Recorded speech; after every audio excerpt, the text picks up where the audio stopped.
Hello guys, KSSR here, and we are back with more Paper Mario. In the last episode, we took down the Goomba King, and in this episode, we are going to press this shiny blue switch, and we have a different commentator. Woo! Shiny! I'm Demenstar, by the way. Hi. This is Shiny. Yes. So what should we do with this thing? Eat it. I don't think Mario can do such that. I mean, his nose could be big enough, but I don't think that's quite the idea here. We have a hammer. Yes, let's just press it and see what it does. Hey, Goomba King! And all that. I must warn you, however, if you have to find a strange switch somewhere, you should definitely not press it. It's dangerous, understand? Okay. I like how before this, he had his words all wobbly, and now he's talking straight. Yeah, it's probably because you hit him on the hammer a couple thousand times. Hit him on the hammer. Yes. You already pressed it. Oh, God! Now on top of beating the crap out of him, let's also destroy his home. He had a home? That's the crappiest castle I've ever seen. Let's just open up this soda. Paper has weight to it. Yes, it does. As I said in the last episode, door's made of iron. Hey, there's the bridge. There we go. You just need that little first story of your house. The second story isn't really needed. Wow, he got launched.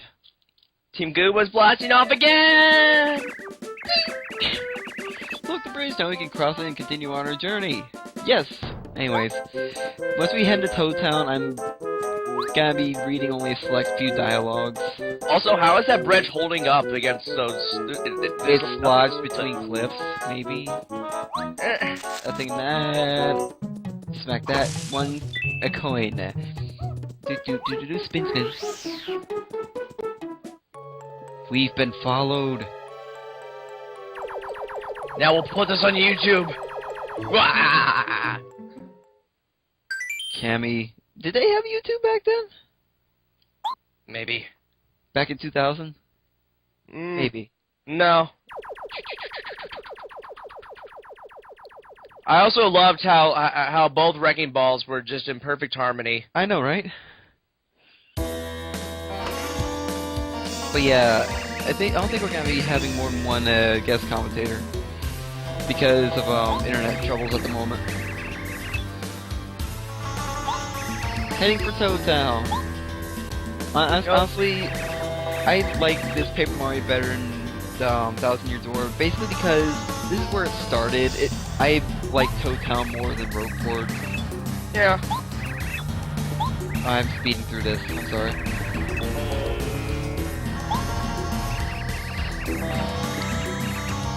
Oh gosh. Yeah, he had a feeling just the easiest to kill monsters in all of the Mushroom Kingdom. I know, right? You'd think he'd get away from the Goombas and start going into the TNT cannons and all the... Oh god.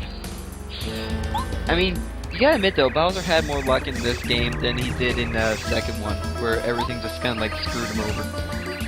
Yeah. Yeah, minor spoilers. We'll get to that eventually. Who's the closest star spirit to Mario? It's the one of the Koopa Bros Fortress! Hint, hint, nudge, nudge. Yeah, also, the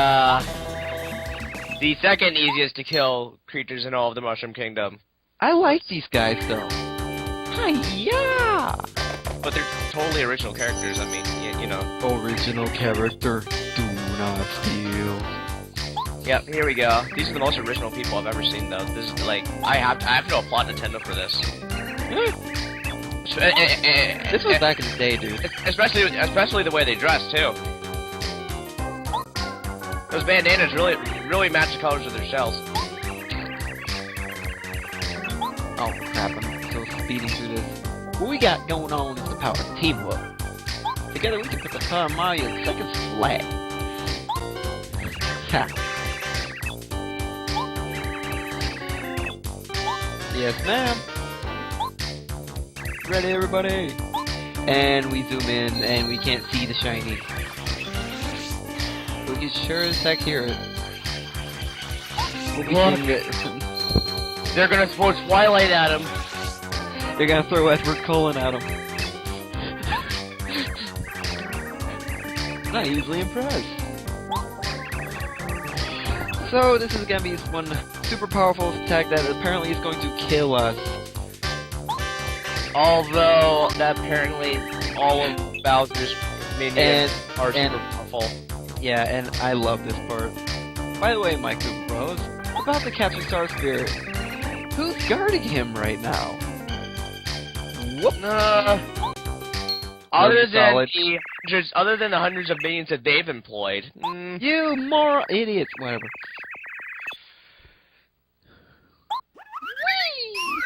Whee! Exactly.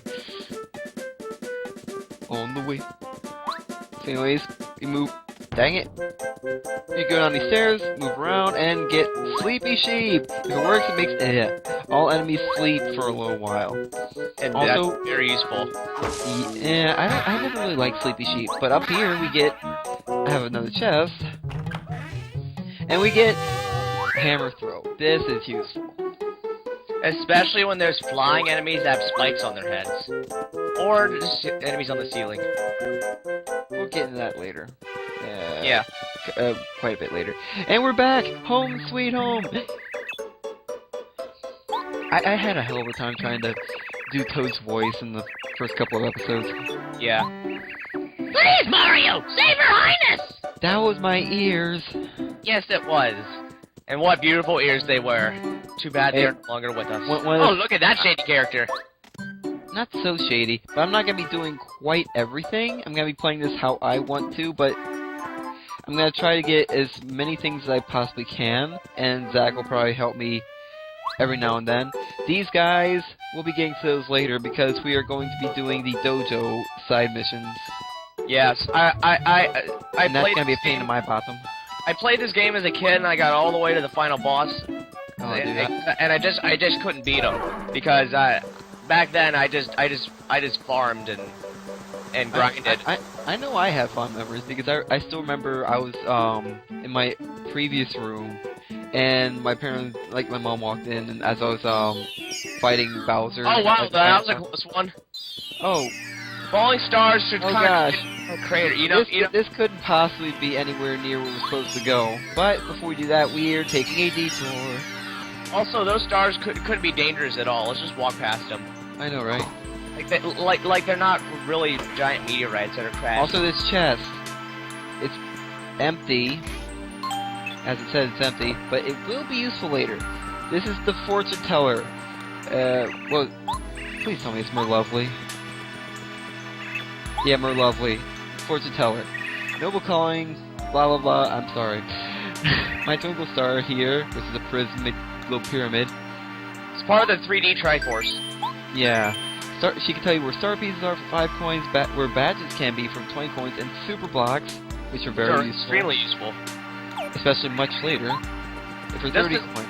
This is why I farmed, just so I could get coins to figure out where all the star pieces were. Yeah.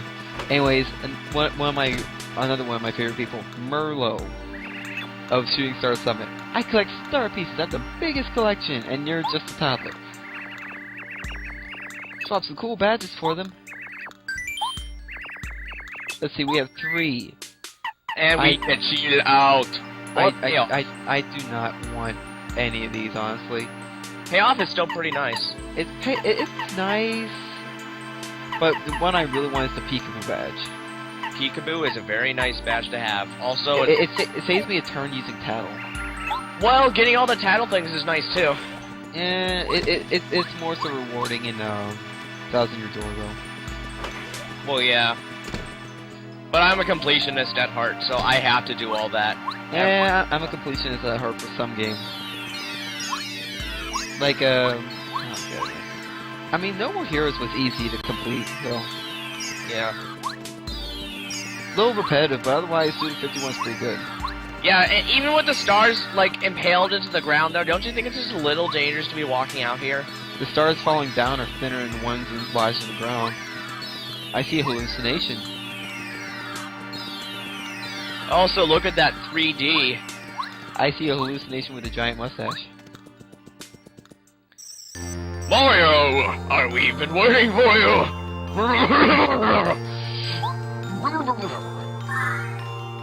Hey, look, you found all 7 star spirits. All right, well, thanks for watching this LP, everybody.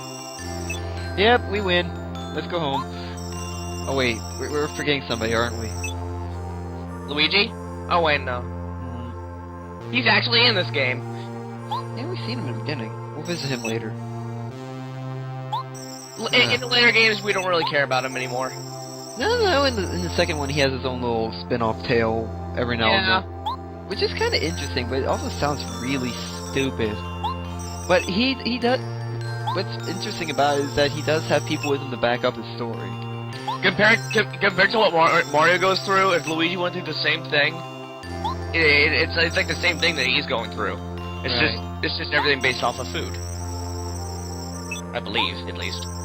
That guy's my favorite. Yeah. Just for the ability he has, but we will get to that later. A lot of things we'll get to later. Yeah. Him. I started using him more recently. I used him the most. Really? Yeah, I think. She was also useful, but costly. Even in the second game, all the abilities that were similar to these ones, I mean, all those abilities I abused. No. Especially whichever one powered you up. Look, I'm gonna say Super Paper Mario was all fine and dandy, but they strayed a bit. Well, all game series tend to do that. I know, but I want them to bring back the RPG, and hell, I would be fine if, like, they had some sort of cross between the Thousand-Year Door and this one. Like, something's going on between them, something's threatening the world, and the Star Spirits and the, minor spoilers, the Crystal Stars in the next game, like, had to be used. And then there's, like, combo powers and crap like that.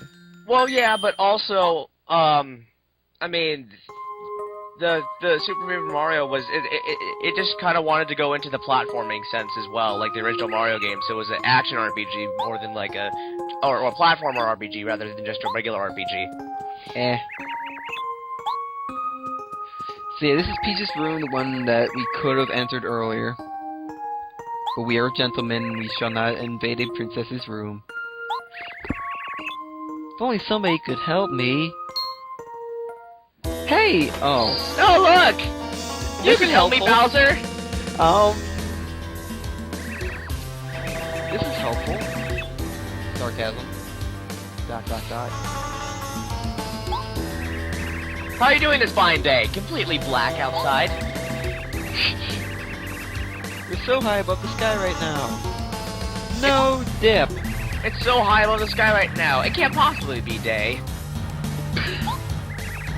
As long as I have this star rod that I'm just gonna show in front of everybody. Oh, no one can take this at all. Oh yeah, not even Kirby. Kana couldn't possibly just go up and just take the star rod and use it for herself. Oh, how delightful.